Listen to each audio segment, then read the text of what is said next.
Hey man, welcome back to another video, and today we got a special video that's kind of serious and probably one of my favorite artists. Um, as you can see, it's Mac Miller.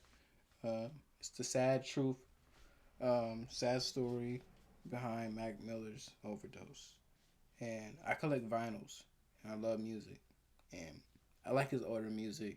I never really got to listen to his new stuff, but I think last year, I think this album came out that I got right now. It's a vinyl. I collect vinyls, by the way. And I thought about making a channel, making having vinyls. So just putting it out there, future reference. But I got Circles. It's a vinyl and it's clear too. And I got posters and credits and it's a beautiful album. I love it.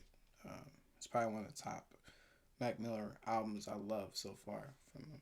And this mixtape came out on streams, all streams, everywhere. So go check it out, man. I remember when I was at where I was at when he passed away. I came home from school, my senior year of high school, because it was 2018. It was around the fall of 2018. I was a senior, and from high school. As soon as I walk in the house, in my room, I come straight out of my room, use the restroom. I know I took a dump. I know I took a massive dump because I ate something earlier today. I had to take a massive dump. So on my phone, and I was trying to search something up, and I seen something that said Mac Miller passed. And I'm like, whoa. And it said a couple hours ago, and when you see things like that on Instagram and stuff like that, and people's reposting, and I don't believe things like that on social media, so I just go straight to Safari, type of Mac Miller, and unfortunately he passed.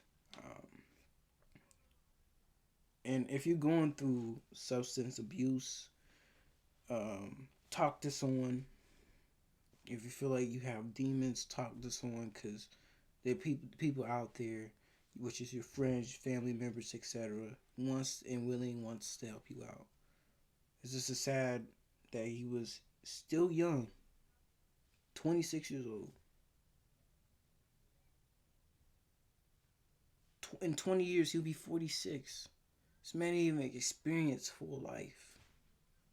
He just started. It kind of sucks, but let's just get straight into this video. He'd come off that stage and he'd be exhausted, and that he would be joyful. But he lived a hell of a life.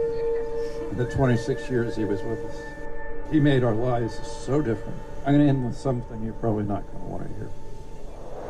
So they finally caught the that sold him the drugs.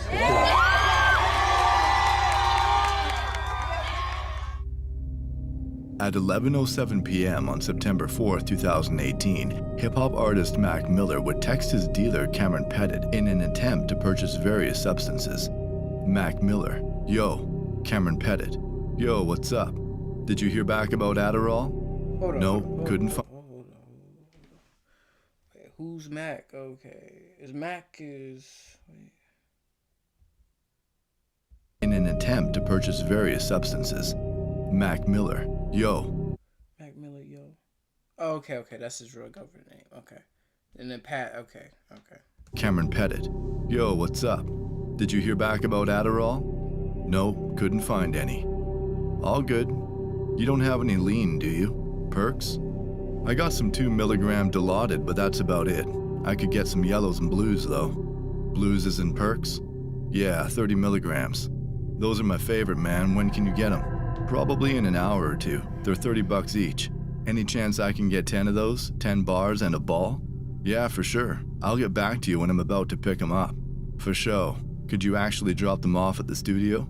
Yeah, where at? I'm at Conway. Let me send you the address. 655 North Street, Andrews Place. Okay. Is that far from you? Not too far, I can make it. Okay, word. Let me know when you're on the way. Okay, I will. What time you thinking? Probably 1 a.m. That's for the blues too? Could you come through with the other stuff earlier? Yeah, that's for all of it. I'm gonna pick them up right now. Actually, I can wait, lol. Beautiful. Okay, sweet. These text messages show Cameron Pettit agreeing to provide Mac Miller with 10 oxycodone pills, 10 Xanax pills, and some cocaine. This transaction was scheduled to take place at around 1 a.m. on September 5th, 2018 at the Conway Recording Studios located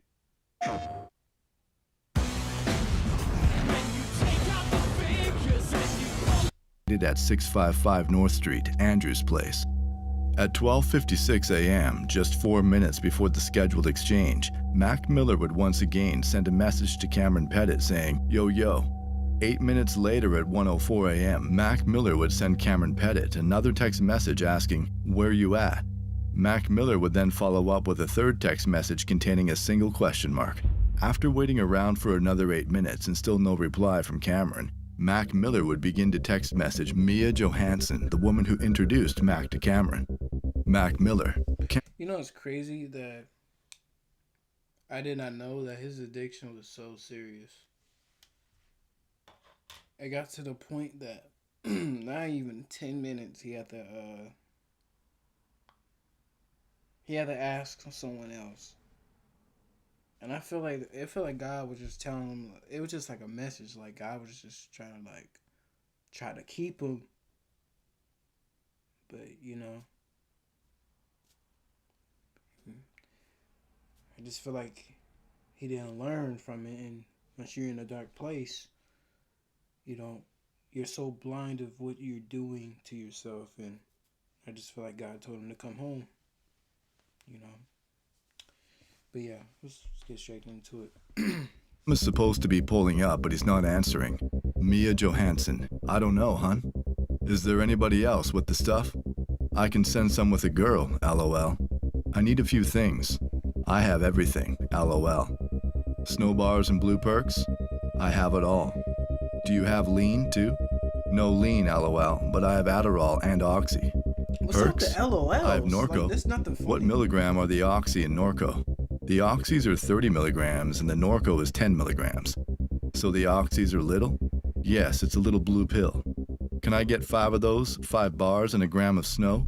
Yes, the 30 milligram Oxy is $30 each, the bars are $5 each, the 10 milligram Norco is $10 each, and I'll give you the gram for free if you book a girl. What about 2 grams? Deal, lol. What girls are available? Carla's ready. So what will my total be? Send me a picture of the Oxy too. How long would all this take to arrive? 30 minutes. I'm at 655 St. Andrews. With the girl, lol? What's the total of everything else? $1,025. Send through. South or north St. Andrews? North. Carla is 31 minutes away. These text messages between the two show Mia Johansson agreeing to provide Mac Miller with 5 oxycodone pills, 5 Xanax bars, 10 Adderall pills, 5 hydrocodone pills, and 2 grams of cocaine. The total of all this would come out to $1,025 and was going to be delivered to Mac Miller by a woman named Carla Amador, a prostitute who also goes under the name Carolina Cortez in the adult entertainment industry. 15 minutes after Mac Miller finished talking to Mia Johansson, Cameron Pettit would proceed to text Mac Miller saying, "Sorry, I got sidetracked. Coming now." Mac Miller would quickly reply back saying, "For show." Then at 2:25 a.m., Cameron Pettit would arrive at Conway Recording Studios and allegedly give Mac Miller the substances discussed in their earlier text messages. Shortly after, Carla Amador would also allegedly arrive at Conway Recording Studios with the substances Mac Miller inquired about in his text messages with Mia Johansson. Moments later, Mia Johansson would text message Mac Miller asking what payment method he is going to use to pay for her products and services. How are you going to send the money? Cash App or Venmo? Are you going to send it tonight or tomorrow? Mac Miller: I'll handle it tomorrow. Okay, do you want to extend your time with Carla for an hour? Yes, please. Okay, cool. We'll just handle the money tomorrow. Mac Miller and Carla Amador would then proceed to spend the rest of the night together. The next morning, Mia Johansson would once again text message Mac Miller, further explaining the new cost for Carla Amador's services, as well as clarifying the prices for the substances provided. Mac Miller would respond shortly after, explaining that he only meant to have Carla Amador's services for an extra hour but got sidetracked.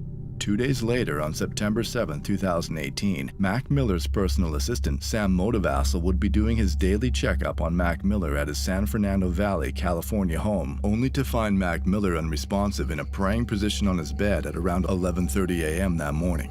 Sam Motivassel would then quickly begin to call 911, who ultimately instructed Sam to move Mac Miller's body to the floor and perform CPR. Mac Miller was sadly pronounced dead 16 Had a praying position, like so he. So did he knew like?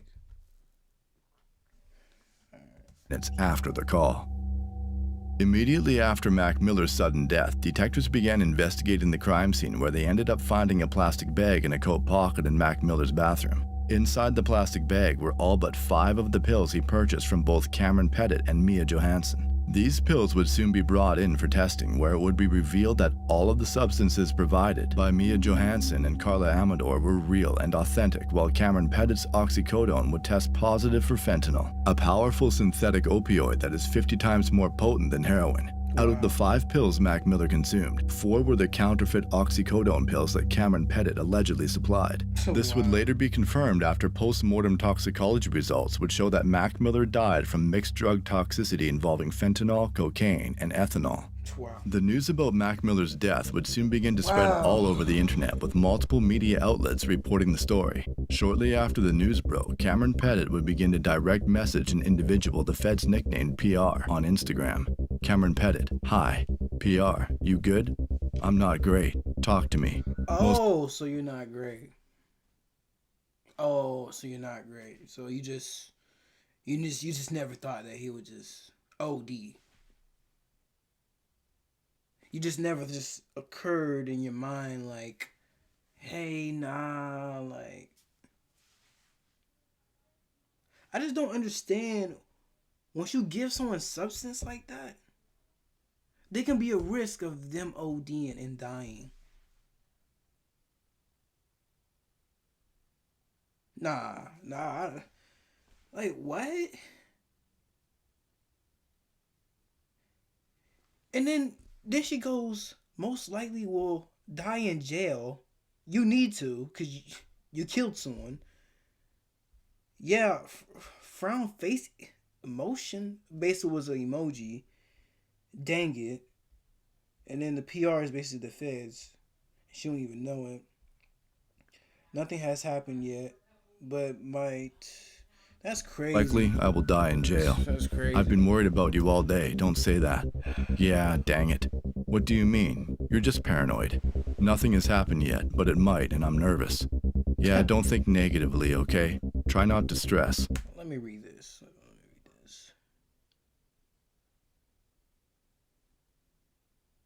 I'm gonna get off the grid.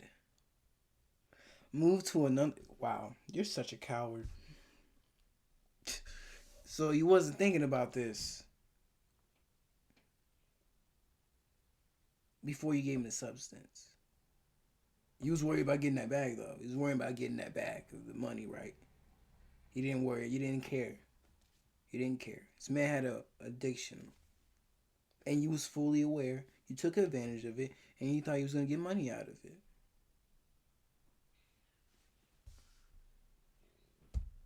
I feel like it's going to be okay. It's not your fault. I'm gonna get off the grid, move to another country. What should my name be? Are you really? Like, do you honestly think it's that serious? Your name should be Sweet Baby Dang Daddy. Let's move to Stockholm. Yeah, okay, maybe. I don't know yet. I will probably know tomorrow. Can you please keep me posted? I'm worried about you. Yeah. Cameron Pettit would then go on to direct message another individual on Instagram, with this person being nicknamed AG, asking whether or not he should post a text conversation he had with Mac Miller on his Instagram account. Cameron Pettit would end up Do you really think that's smart? Do you really think that's smart? A post of a conversation hours before he died. answering that question himself by stating, "I think I should probably not post anything, just to be smart. Over the next year, detectives would continue to investigate the death of Mac Miller and would begin to assume that Cameron Pettit purchased the counterfeit oxycodone pills that Mac Miller consumed from Stephen Walter, a 46-year-old man from Westwood who has had previous run-ins with the law that resulted in convictions for charges such as possession with intent to distribute methamphetamine, possession of cocaine base for sale, and unlawful possession of a firearm by a felon. These pills would then allegedly be delivered to Cameron Pettit by a 36-year-old man named Ryan Rivas, a man who authorities claim was a resident of West Los Angeles, California, but quickly relocated to Lake Havasu, Arizona following the death of Mac Miller. It was also revealed that 1 month after the death of Mac Miller, Cameron Pettit requested to purchase more oxycodone pills from Stephen Walter, which Walter would agree to provide. In addition to that, it was also alleged that Ryan Rivas was involved in more drug trafficking activities in June. These claims are backed up by a text message sent by Ryan Rivas to an unknown individual while negotiating a drug deal. The text message states, "People have been dying from fake blues left and right. You better believe law enforcement is using informants and undercover police officers to buy them on the street, so they can start putting people in prison for life for selling fake pills." This would allegedly indicate that all three of these individuals would continue to sell a dangerous substance even after the death of Mac Miller, while also being fully aware of the risks their products could bring to potential customers. Then, on September 4, 2019, exactly 1 year after the night he agreed to supply Mac Miller with oxycodone, Cameron Pettit was arrested on federal charges regarding the distribution of narcotics. 19 days later, Stephen Walter was arrested on similar charges alleging the conspiracy to distribute narcotics.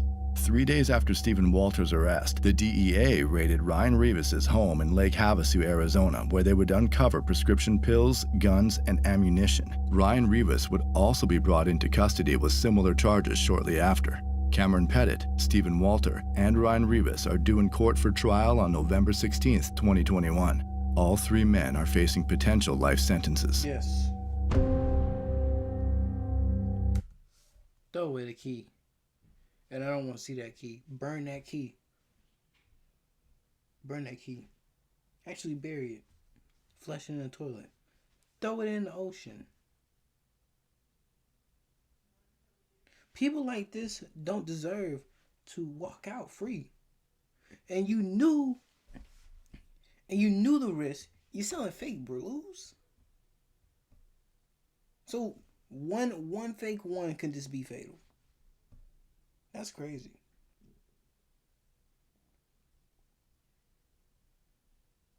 It's 2021. Man, that was like 3 years ago. That's unfortunate. That sucks, man. I'm gonna pray for the family. I know that's not really. I know it's really hard to lose someone, a friend or a close one, brother, sister, but that I didn't know I knew he had a substance abuse. I knew about it because he said it in the songs and stuff like that, etc. And he went to rehab, try to get better, but I just feel like no one was. That's what I'm saying. Like, you have to have the right people, and I feel like no one was giving him, like, hey, you gotta turn yourself around. Like, hey, have people check on you every day. Sucks. All right, man, I'm out.